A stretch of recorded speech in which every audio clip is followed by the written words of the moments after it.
Since we're on a virtual platform with staff and guests calling in from various locations, I'd like to begin our webinar by recognizing the Indigenous people of all the lands we're on today.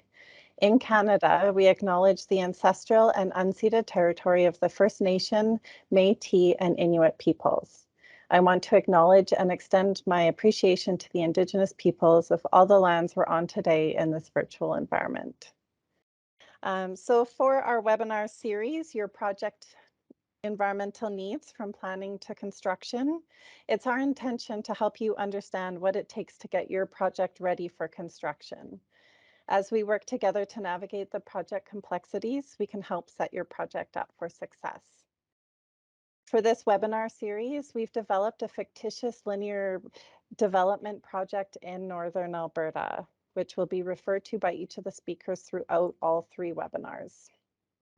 Our speakers will walk you through all the things you need to know before starting your project with regards to the regulatory requirements, potential contamination, and why you need to do wildlife and bird sweeps before your projects get going. I'm pleased to introduce today's speaker, April Ziegler. April has been with Associated for 6 years, and she leads our regulatory planning team in Edmonton. When she's not solving all of our project challenges, she's also out trying new things. She spent several years as an aerial circus performer, and she just recently joined a dragon boat racing team. April also spends much of her time giving back to the communities that she lives and works in. I've had the pleasure of working with April since she joined us in 2016, and I value her expertise in understanding the complex regulatory framework that underpins all of the work that we do. So with that, April, I'll pass the camera over to you. Thanks so much, Sandra, for the introduction. And a big thanks to everyone for joining us today. I'm going to share with you my perspective on environmental planning and regulatory permitting. So the presentation is going to run for about 25 minutes, and then it'll be followed with a question period, as Sandra mentioned. So we look forward to hearing your questions at the end and having a bit of a discussion on that. I'm going to start us off by jumping right into the case study.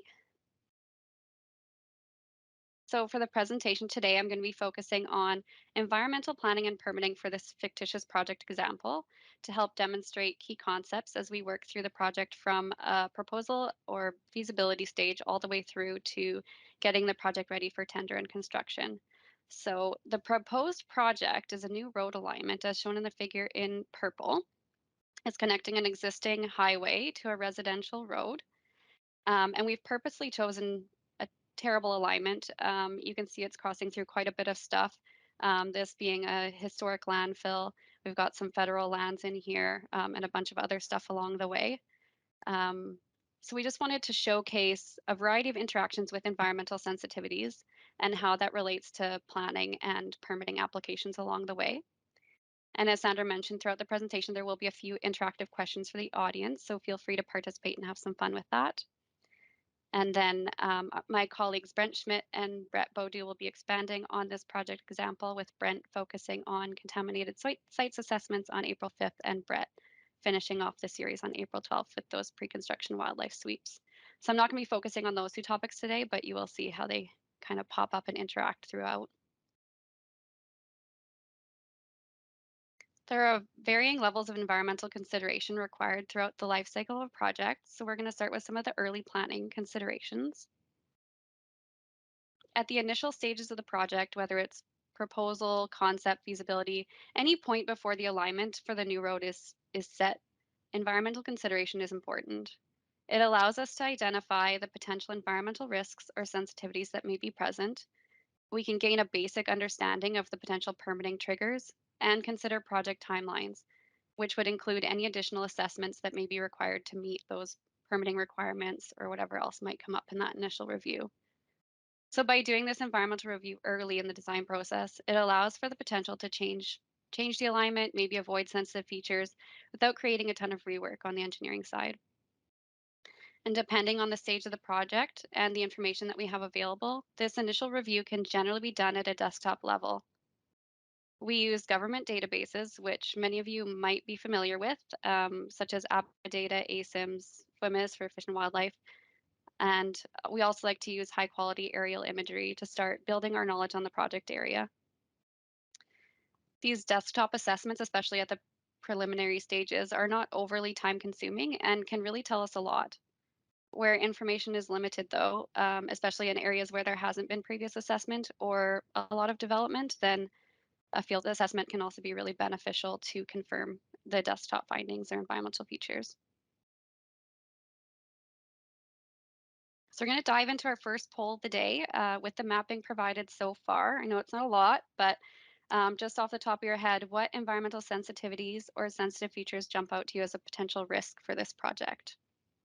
So it sounds like we covered off quite a few of the items. I added on an additional layer to this figure to help summarize some of the sensitivities.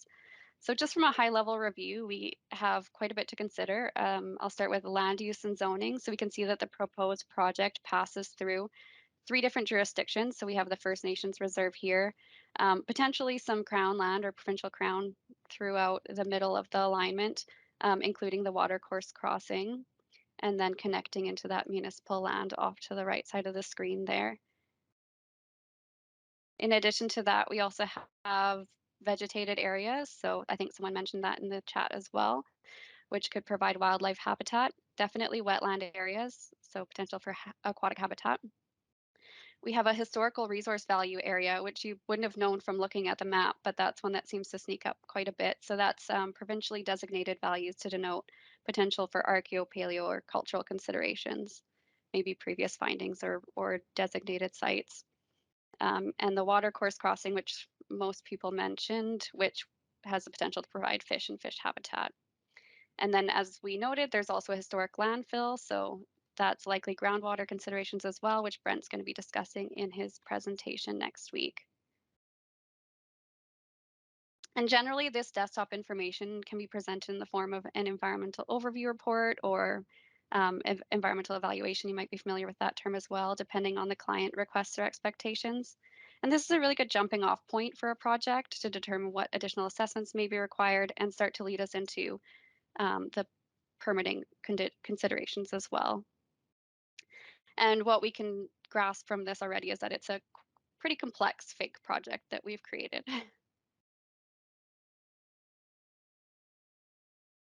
So knowing what we know now and based on a cursory review, we can take that information forward into the next design stages to consider whether we can reduce some of those environmental project hurdles. So some of the questions we can ask ourselves are there any immediate red flags that would stop this project from proceeding? Maybe this alignment's not the best. Can any of the features that have been identified, such as maybe the wetlands or the historic landfill, be avoided? Potentially. And is there an alternate alignment that could be considered? So for the sake of this presentation, I'm just going to continue with the assumption that we can't change the alignment. We're going to go through this more of a worst case scenario and proceed with the project as initially planned. This could also be a good opportunity for maybe a value engineering session to have the different disciplines come together to discuss the challenges of the project and the priorities for the client, because at the end of the day, we do want to make sure what we're doing what's best for the client. And repeated check-ins between environment and engineering are really essential to stay on top of potential for design changes and ensure that they're incorporated into the regulatory permitting. So that's what we're going to lead into talking about next. We can begin defining and drafting the regulatory applications at this point to understand where information may be lacking and where further field assessments may be required. When considering regulatory permit triggers, we like to start off by looking at 2 main components, which is the activity, which is the activity as defined in the definitions in acts or legislation, and the footprint of the project, meaning the actual space it's going to occupy on the land, which includes both permanent and temporary workspace required for construction. So we have to think about the temporary work as well. And some examples of this might include diverting water for municipal use, wetland impacts, and of course, all work in watercourses tends to lead to quite a bit of permitting.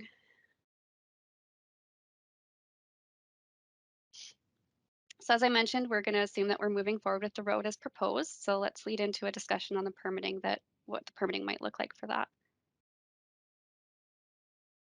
And that leads us into our second poll of the day. So What acts or regulatory permits would you expect to be required for this project? So the regulatory world can be a bit complex and a bit confusing and a bit overwhelming, with many different acts to consider and a hierarchy from acts all the way down through codes, policies, guidelines, information letters. There's a ton of different things to consider. And there's also different agencies at the municipal, provincial, and federal levels, various permitting types, depending on the activities proposed, and about a million different acronyms that are constantly changing.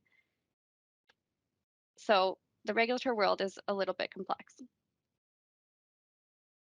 So I want to take you guys through a permitting mind map to help navigate through some of the potential permit triggers for our project. It's not meant to be all inclusive necessarily because we really have still limited information, but it's just to give an idea of the complexity and build on the understanding of all the different layers and considerations for the project.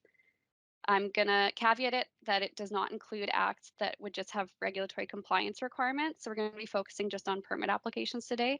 And it is a lot of information, so just bear with me as we work our way through. I'm going to start with some of the provincial legislation. So as quite a few of you mentioned, there is the Water Act that we have to consider. In the environmental sensitivities discussion, we identified both wetlands and a watercourse crossing. So there's a code of practice for watercourse crossings under this act, which helps facilitate standard activities such as construction for bridges or culverts. And then for wetlands, we need to consider whether they're meeting the definition of a wetland as defined in the Alberta Wetland Policy. So with both of these, there's potential for additional assessments required. For the watercourse crossing, maybe we need to consider recommendations from a qualified aquatic environment specialist. So we'll be looking at whether the watercourse has a class designation and restricted activity period to consider, and what the watercourse crossing design details are going to look like as well for that. And then for the wetland impacts, in order to obtain an approval, there are requirements to field delineate and compensate based on the level of impact proposed. So that would be something we would be looking at as well if there's wetlands in the project area. And then leading us forward into the Public Lands Act and the associated regulations, we identified that a portion of the land is likely crossing through provincial crown, and the bed of and shore of the watercourse crossing would be considered crown as well. So maybe we have potential for a temporary field authorization for temporary works or laydown areas or whatever workspace you might need. A disposition may also be considered depending on the requirement for permanent infrastructure or maybe the bridge crossing location. So just a few things to consider there. And then generally those applications would also have a wildlife zoo component as well. So I've noted off here the need for a research permit and collection license for an environmental professional to complete that step. So there's a little bit of integration there with some other acts. I saw Environmental Protection and Enhancement Act was mentioned as well. So this act has an absurd number of regulations and is, I think, the most complex of them all. Um, So that covers off storm, sanitary, potable. There's considerations for conservation reclamation, waste management, potentially borrow pits if we needed that level of borrow pits for this project. So definitely a consideration for this project, especially with that nasty landfill, historic landfill smack dab in the middle. And then we also mentioned that there is a historical resource area. So depending on the value of the area, with 5 being the lowest to denote high potential lands all the way up to a level 1, which would be a designated historic site, there could be additional assessments there as well. Maybe an HRIA or some additional monitoring requirements. So moving into federal legislation, we have the Fisheries Act. So we noted that we have the watercourse crossing, and maybe the watercourse crossing is flagged as critical habitat for a protected species under the Species at Risk Act, and we need to do a fish habitat assessment. Maybe we just need to gain more information in order to do the request for review form. There's some considerations there. And for higher level impacts, there's also the potential for habitat compensation under this act as well. So in the event that there's harmful alteration, disruption, or destruction to fish habitat as a result of the project, that's something to be aware of. And that's not to be confused with the Provincial Fisheries Act. So if the project has requirements for isolation or fish salvage during construction, we'd be looking to consider that as well, a fish research license. Next, we have the Canadian Navigable Waters Act, formerly Navigation Protection Act. So we need to consider whether the watercourse in our project area is scheduled under the Act. And if it's not scheduled, is it at a minimum considered navigable? With the definition of that changing in 2019 to include commercial, recreational, or Indigenous use as well. So there's varying levels of applications to here depending on the use of the watercourse. I've also included in this mind map the Impact Assessment Act. If you remember, we had a portion of the project going through First Nations reserve land, which would be federal jurisdiction. So even if the project's not considered a designated project under this act, so that'd be as defined under the act, it would still trigger the environmental review process with Indigenous Services Canada for due diligence with working on federal lands. And that can include the submission of a project description to determine what level of review would be required. So I saw someone noted an SER would be required, so potentially a simple environmental review rather than a detailed review would be required for this project. And then on top of all of that, we have to consider Indigenous consultation requirements, which can be triggered by pretty much any and all of these acts with different levels, groups, and processes to be followed. So we really have to consider the project as a whole. We can't get hung up on just one component or maybe one act that we might be focusing on. It's like the saying, missing the forest for the trees. I like to take a holistic approach when considering regulatory planning and permitting for these projects. So this is just a quick breakdown of what a permitting summary table might look like for a roadways project. And it's a lot of what we talked about on the previous slide. And to bring this back around to the title of the presentation, to apply or not to apply, this would be a list of permits to identify an action early in project planning and to ensure they can be obtained prior to construction, not be a holdup for the project. And just a reminder again, it does not take into account all the legislation that covers off compliance, which is probably many, many more presentations worth of information. But generally, we'd be reviewing compliance requirements at the same time to build up a really good baseline for our tender documents. And the onus is on the proponent to know what applies or doesn't apply and how to adhere to it. So it's really important to get the right people involved in your project and to work directly with the regulatory agencies as you navigate through the project and permitting requirements. The more they know before the application comes in, the better we can do to push it through that review process and get the right permits in place for the project.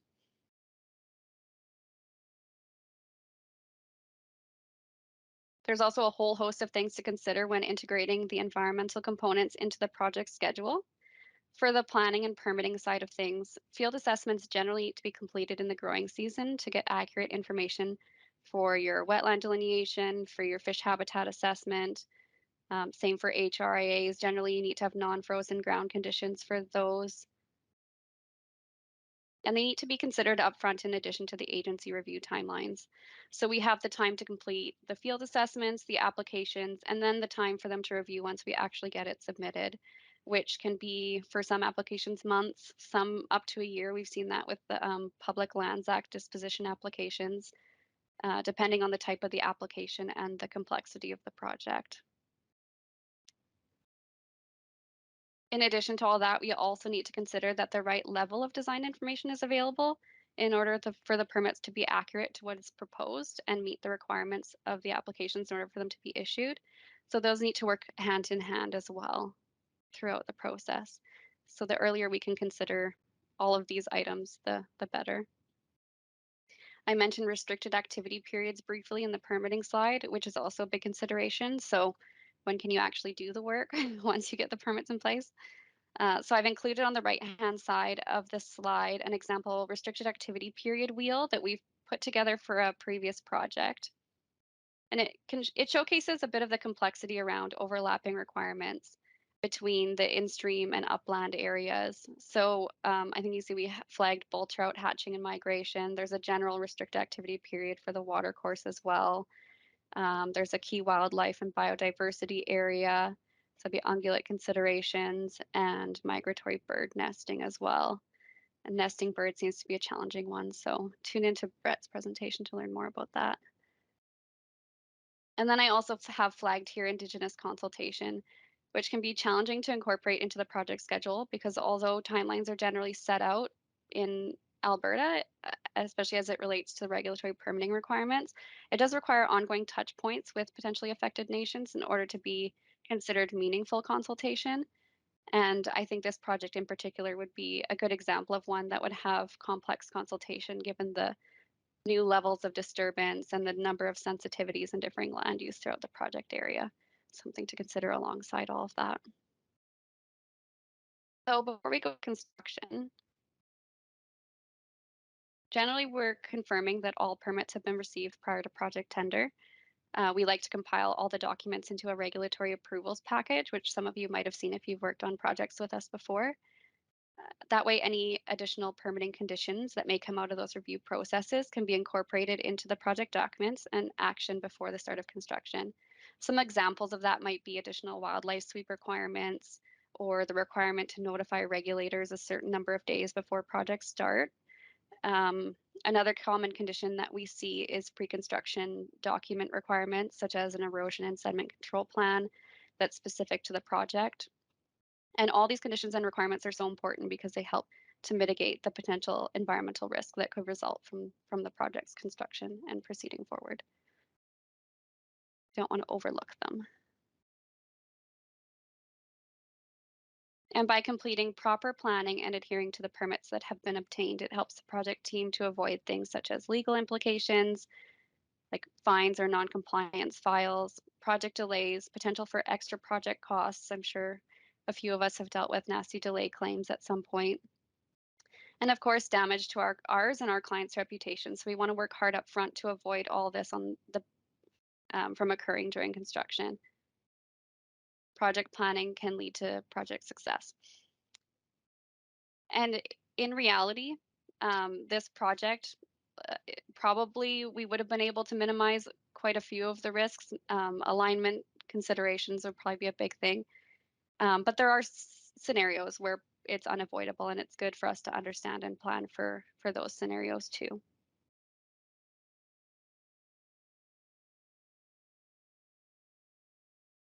And with that, it brings us to the question period. So I'm going to pass it back over to Sandra to lead us in that discussion. Great, thanks, April. That was a really informative look at quite a complicated process. So very grateful to be able to work with you on those types of projects. Okay, so we are going to take questions from the audience now. If you'd like to, you can enter your questions into the chat and I can read them and we can answer your question. Or if you would like to raise your hand and we'll get you up on camera, we'll have to have our Audrey set you up for that, so there will be a little bit of a delay. So before I'll ask the first question, and I just wanted to ask April what you find most rewarding about your position as a regulatory lead.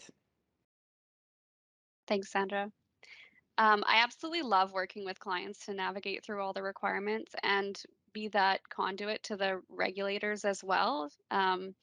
It's also really neat to work on such a broad spectrum of projects. So from roadways to water lines to restoration projects, it's just neat how different they each can be. No roadways project is the same, no water line project is the same. So even though we have a general idea of what we're starting with, there's always some new curveballs that come with it, and that keeps the days pretty interesting.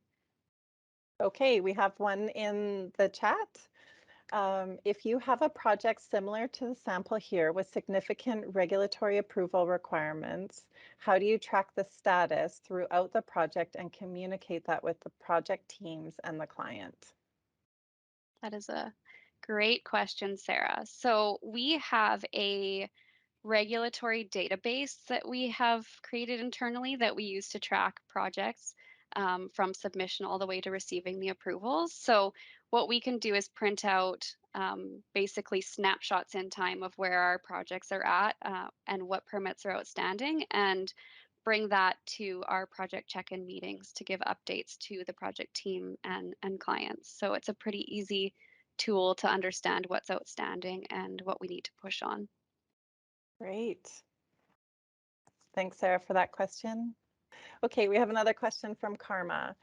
In your experience, have you ever had the obligation to get approvals and permits expected of the contractors? What is your advice?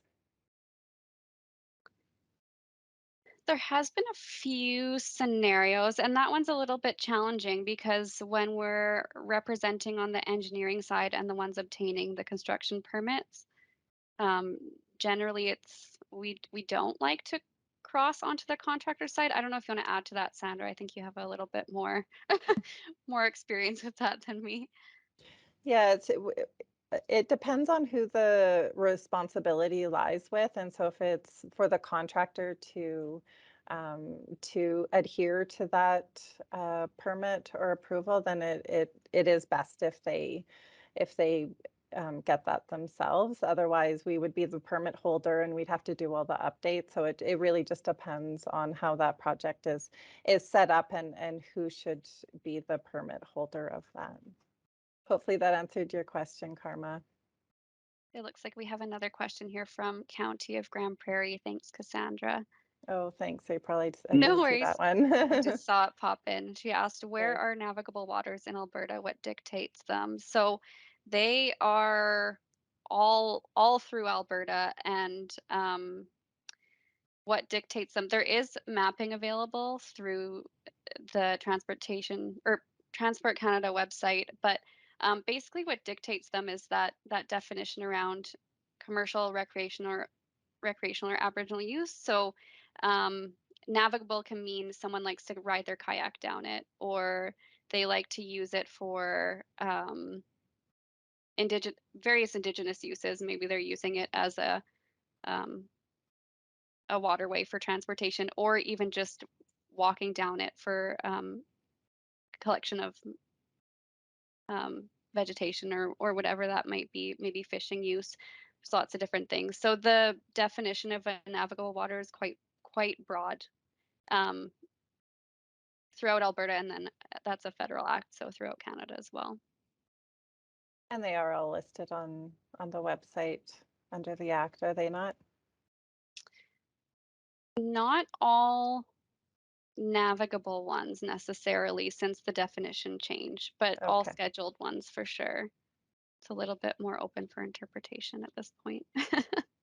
Okay, Keith, could you give some thoughts considering your experience on what the biggest challenges you've encountered have been? Sorry, didn't read that properly. Let me start again.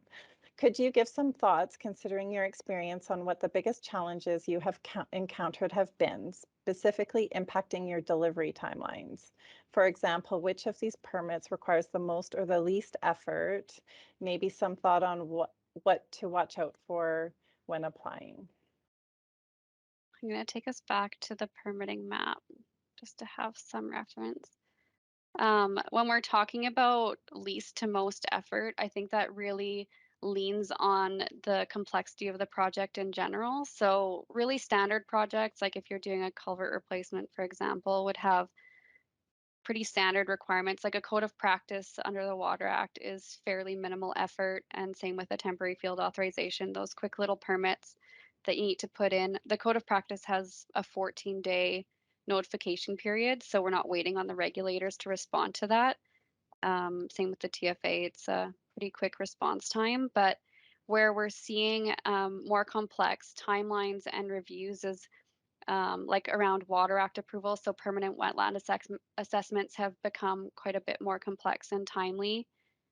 Same with Public Lands Act dispositions, not for the complexity of the application necessarily, but for the regulatory review timelines. Um, and I would say Fisheries Act authorizations as well can be quite complex just because you're doing so much back and forth with the regulatory reviewers and getting their buy-in and agreements on what's planned. What to watch out for when applying. I would take that back to just having the regulator dialed in. So often on really complex projects, we bring the regulators all together and give them a run through of the project before we're even applying so that we know what level of detail they're needing, what additional assessments they're going to need, to make sure we can give them a really good application package at the start of it to help with that review process. So having that conversation up front and having that kind of open door to ask questions throughout the process and check in frequently is a really big help. Hopefully that answers your question, Keith.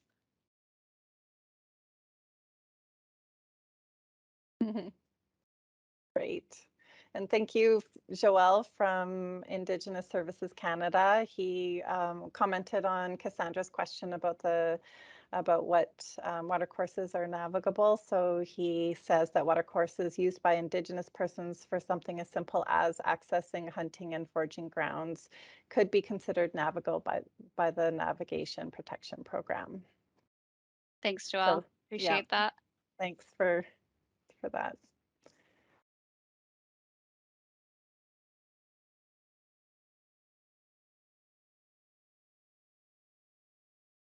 Seeing a bit of a slowdown. Anybody want to join us on camera? Ask your question. I have to make sure I keep scrolling. Okay. Well, it seems like it slowed down. So thank you again for all those great questions. Great. We are going to do one last poll before we let everybody go today. We'd like to hear from you on any topics that you might have for upcoming webinars so that we can do some planning. So we gave some ideas, and if there are any other topics that you'd like to hear that aren't in the poll, if you could just put them in the chat and we'll collect those topics and put them on our list for future. Okay, wonderful. Well, thank you, everybody. I just wanted to say a big thank you for joining us today.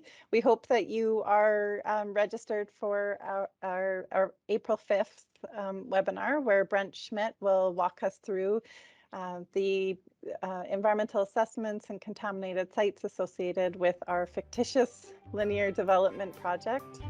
And we hope to see you there. So thanks again.